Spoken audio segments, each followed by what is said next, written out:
રાત્રે ઊંઘમાં leg cramps આવે છે, એટલે કે તમને એવું લાગે છે કે નસ પર નસ ચડી ગઈ છે અને એના લીધે તમારી ઊંઘ ઉડી જાય છે, તો એના મેઇનલી 5 કારણો હોઈ શકે છે.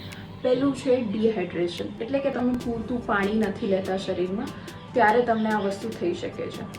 સેકન્ડ, ઇલેક્ટ્રોલાઇટ્સ અને મિનરલ્સની કમી, એટલે કે તમે તમારા બોડીમાં મેગ્નેશિયમ, પોટેશિયમ, સોડિયમ આ બધું ઘટતું હોય ત્યારે બી તમને ક્રેમ્પ્સ આવી શકે છે. થર્ડ છે B12ની કમી. હા, તમારા બોડીમાં B12ની કમી હોય ત્યારે બી તમને ક્રેમ્પ્સ આવવાની પોસિબિલિટી છે.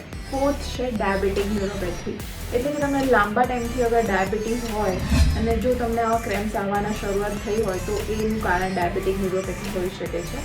Fifth, overuse of the muscles, એટલે કે તમે કોઈ જોબ છે જેમાં તમારે લોંગ ટર્મ સ્ટેન્ડિંગ કે કોઈ એક પોઝિશનમાં બહુ લાંબા ટાઈમ સુધી રહેવાનું છે, ત્યારે તો એનું સોલ્યુશન શું છે?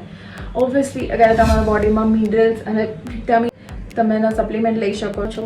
તમારા બોડીમાં અગર ડિહાઇડ્રેશન માટે તમે 2 થી 3 વાર વીકમાં કોકોનટ વોટર લઈ શકો અને ORS વીકમાં 2 વાર યુઝ કરવાથી તમને ઇલેક્ટ્રોલાઇટ્સની કમીમાં બી હેલ્પ. થર્ડ અને ઇમ્પોર્ટન્ટ વન, તમે ડીપ મસાજ, તમારા કાફ અને હેમસ્ટ્રિંગમાં તમે ડીપ મસાજ અને સ્ટ્રેચિંગ કરી શકો છો.